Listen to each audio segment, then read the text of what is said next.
There comes a moment in every gentle soul's life when the weight of others' expectations becomes too heavy to carry. A moment when the heart whispers, no more. No more shrinking to keep the peace. No more wearing masks just to be accepted. When a sensitive soul stops pleasing everyone, they don't become cold. They become real. And in that honesty, they discover a quiet, unshakable freedom that no approval can offer.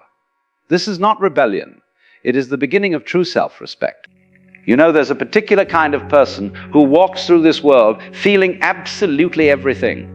Not just their own sorrows and joys, but everyone else's too. They're like human tuning forks, vibrating to every emotional frequency within range. We might call them sensitive souls, empaths, or simply those who feel too much. And society has trained these people rather well, hasn't it? Trained them to believe that their gift of sensitivity comes with an unspoken price. The price of being everyone's emotional sanctuary, everyone's confessor, everyone's unpaid therapist. But something rather extraordinary happens when one of these sensitive souls finally stops. Just stops. Stops absorbing everyone's moods like a sponge. Stops saying yes when every fiber of their being screams no. Stops twisting themselves into impossible shapes just to make others comfortable. What happens then is not what you'd expect. They don't become cold. They don't become cruel. They become something far more dangerous to a world built on their endless self-sacrifice. They become awake. Now, let me tell you what's really going on here, because most people completely misunderstand the nature of sensitivity. We think of the sensitive person as someone who's naturally soft, naturally giving, naturally meant to take care of others. But this is where we've gotten it all wrong. That sensitivity, that ability to feel everything, it didn't develop because these souls are meant to be the world's emotional janitors.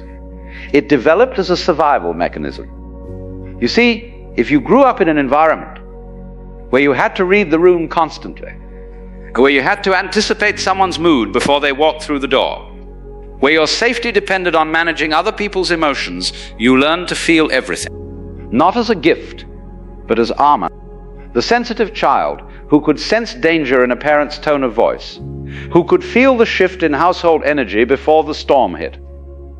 That child survived by becoming exquisitely attuned to everyone else.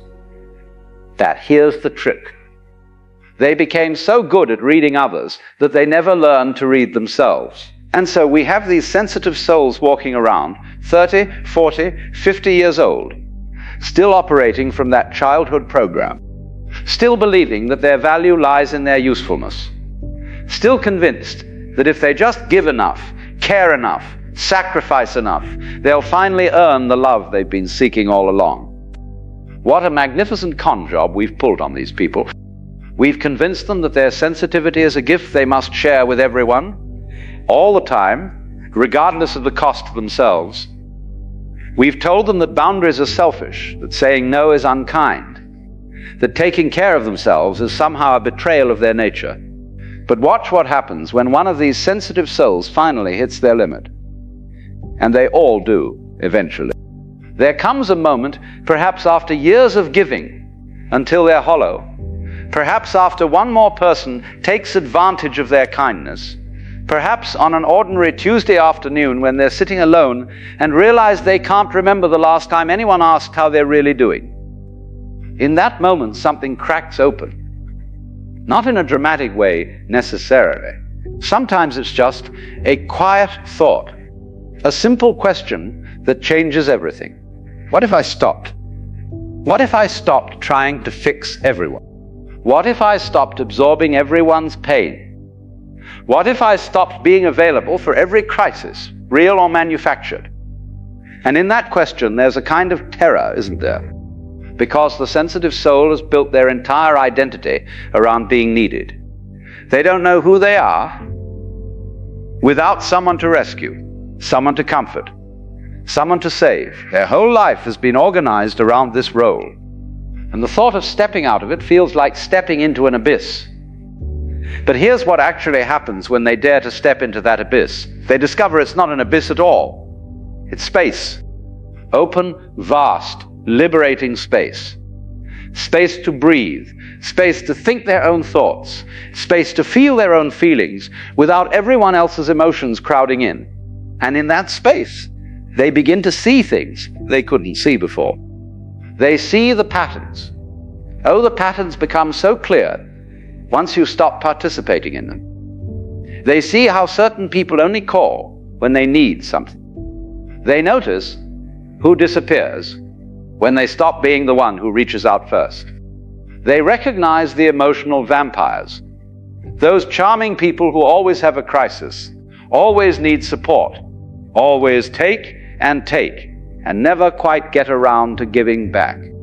Now this is where it gets interesting, because the sensitive soul doesn't become cynical when they see these patterns. That's what people fear, isn't it? They fear that if they stop being so giving, so open, so endlessly compassionate, they'll turn into some hardened, bitter version of themselves. But that's not what happens. What happens is they become discerning.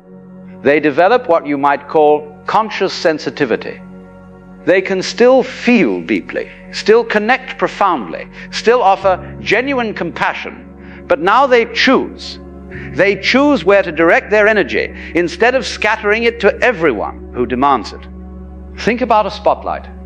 A sensitive soul who hasn't awakened yet is like a floodlight, illuminating everything and everyone around them while standing in their own shadow. But when they wake up, they become a spotlight, focused, intentional, powerful. They shine their light where it truly matters, where it's genuinely needed, where it will actually make a difference. And yes, this means some people get left in the dark.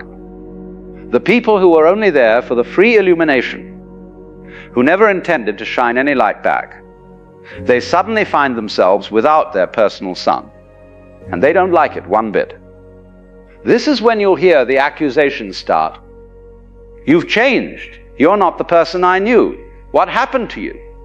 And the beautiful thing is, the awakened sensitive soul no longer scrambles to reassure these people. They don't rush to prove they're still good, still kind, still the same old reliable doormat. They simply smile and think, yes, I have changed. Finally. Because here's the truth that nobody talks about. The old version of the sensitive soul, the one who pleased everyone, the one who had no boundaries, the one who absorbed everyone's pain like it was their job, that version wasn't real. It was a performance, a survival strategy that got mistaken for personality. The real person was buried underneath all that compulsive caretaking. The real person had opinions they never voiced, had needs they never expressed, had anger they never released, had dreams they never pursued, because they were too busy managing everyone else's emotional weather. And when that real person finally starts to emerge, it's not comfortable. Not for the sensitive soul, and certainly not for all the people who benefited from their self-erasure. There's a period, and it can last months or even years, where everything feels strange and new and slightly terrifying. The sensitive soul has to learn skills they never developed.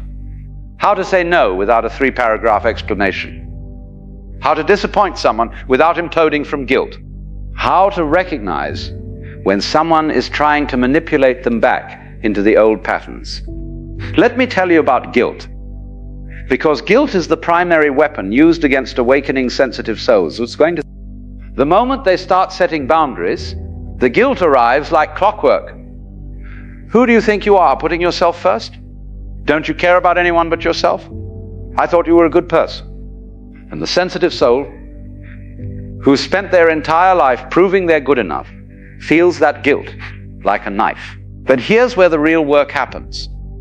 They have to sit with that guilt. They have to feel it without immediately trying to make it go away by reverting to their old patterns. They have to ask themselves the crucial question: is this guilt telling me I've actually done something wrong, or is it just the discomfort of claiming my own life? Most of the time, it's the latter.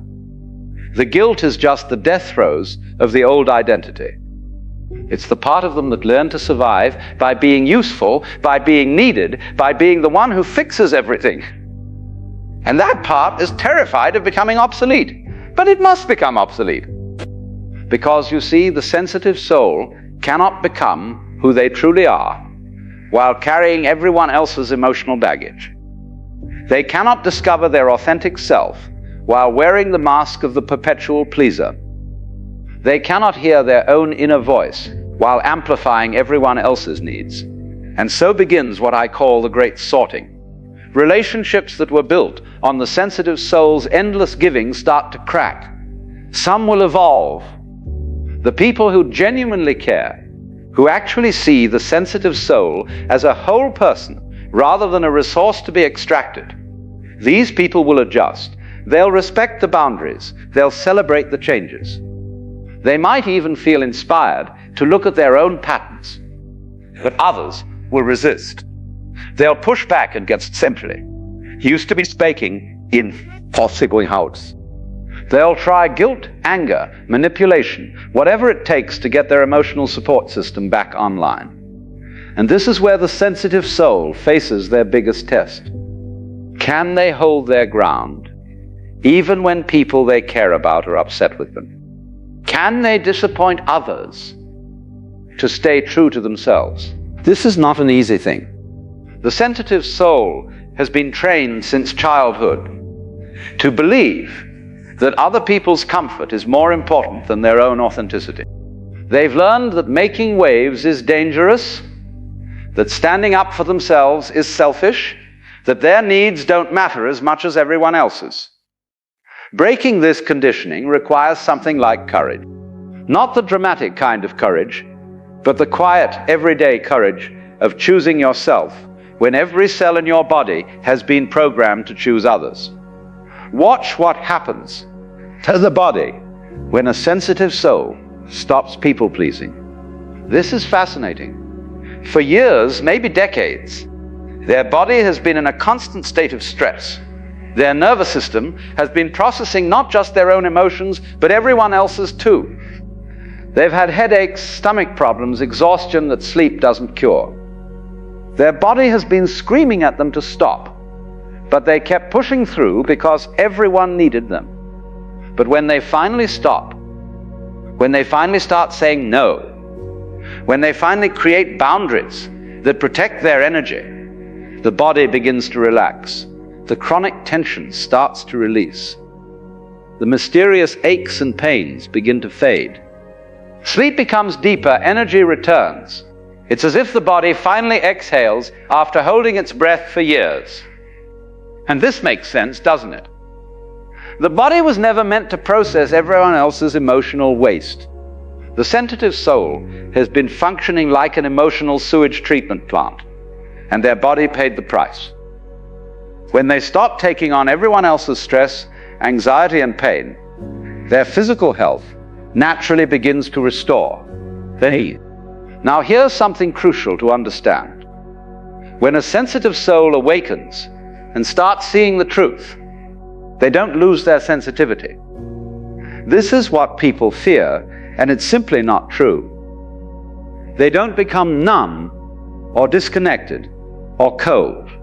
What happens is their sensitivity becomes conscious rather than compulsive. Before awakening, they absorbed everything automatically, like a sponge in water. They had no control over it. Someone was sad, they felt sad. Someone was anxious, they felt anxious. Someone was angry, they felt responsible for fixing it. But after awakening, something shifts.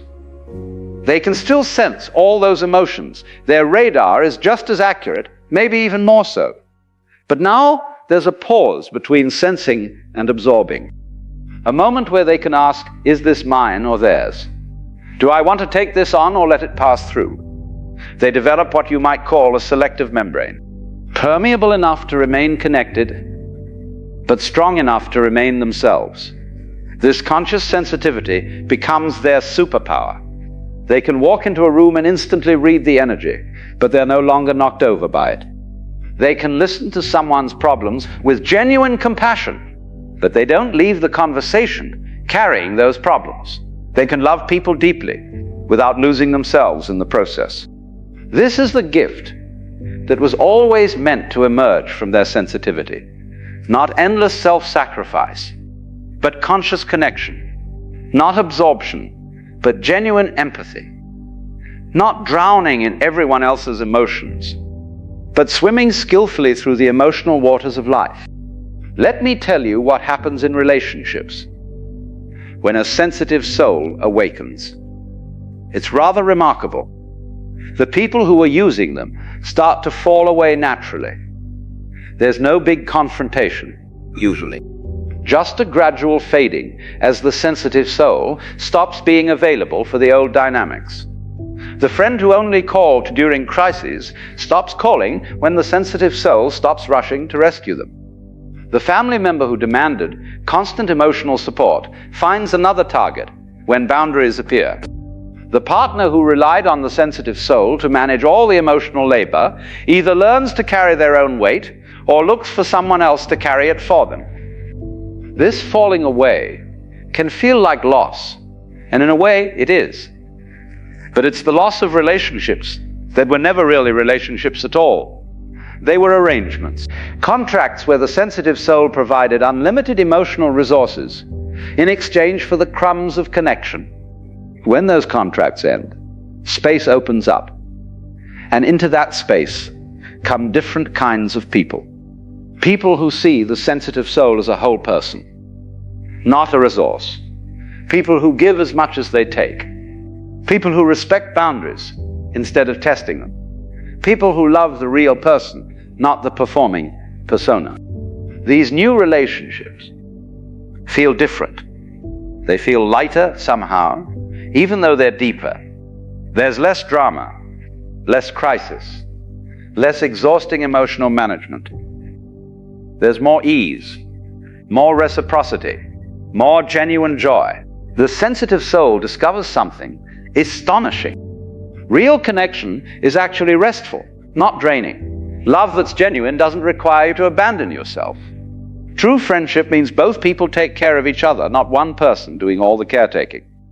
Now I want to talk about anger, because this is where things get really interesting. The awakening sensitive soul often discovers a tremendous amount of anger buried under all that compulsive niceness. Anger at being used, anger at being taken for granted, anger at all the times they said yes when they meant no, anger at the people who exploited their kindness, anger at themselves for allowing it. This anger can be shocking. The sensitive soul has spent their whole life being nice, being understanding, being patient. They've suppressed their anger so thoroughly that they forgot it was there. But it was there all along, festering under the surface, leaking out as resentment, bitterness, chronic stress. And when this anger finally surfaces, the sensitive soul often panics. They think, oh no, I'm becoming the kind of person I never wanted to be. I'm becoming angry and bitter and hard. But this is a misunderstanding. The anger isn't making them into someone new. It's revealing someone who was always there, but never had permission to exist. And this anger, when it's acknowledged and expressed appropriately, is actually healthy. It's the part of them that knows their worth. The part that refuses to be used. The part that says, no, enough, I matter too. The anger is not their enemy, it's their teacher. It shows them exactly where their boundaries were violated. It gives them the energy to establish new ones. It burns away the false self and reveals the real one underneath. But the sensitive soul has to learn to work with this anger skillfully. Not to explode at everyone who ever wronged them. Not to become bitter and suspicious of all human connection.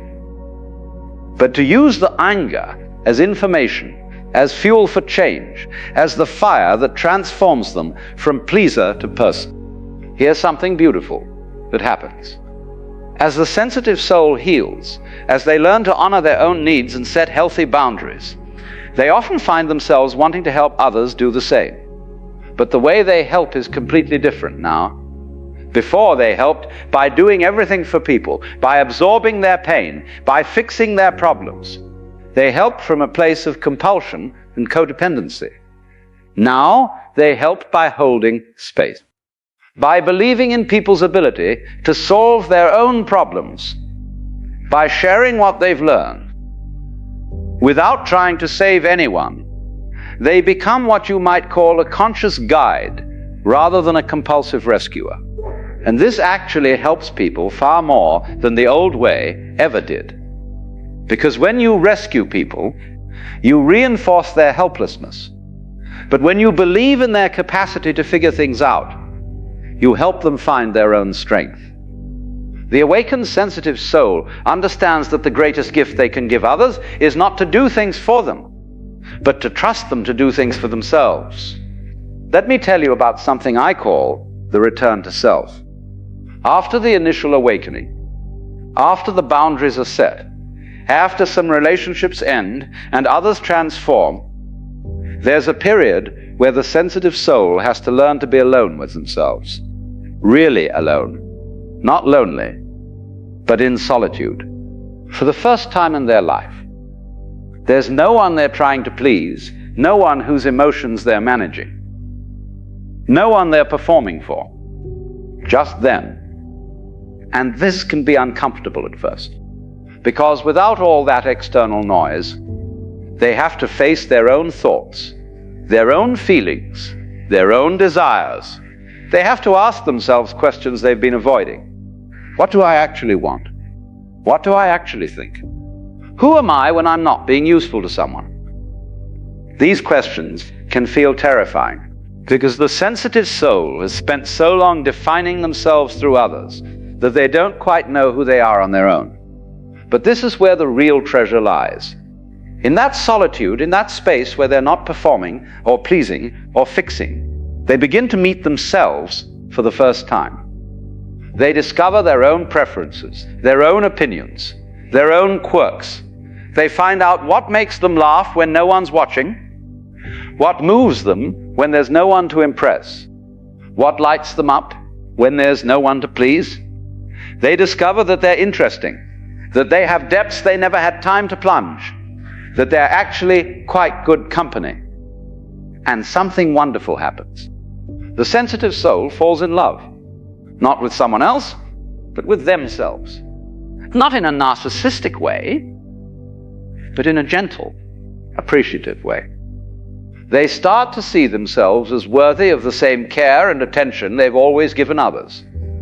They start treating themselves with the same compassion they've extended to everyone else. They start honoring their own needs with the same dedication they brought to everyone else's. This self-love is revolutionary, because once you genuinely love yourself, you can no longer accept relationships that require you to abandon yourself. Once you know your own worth, you can no longer settle for breadcrumbs of affection. Once you've tasted the peace of being alone with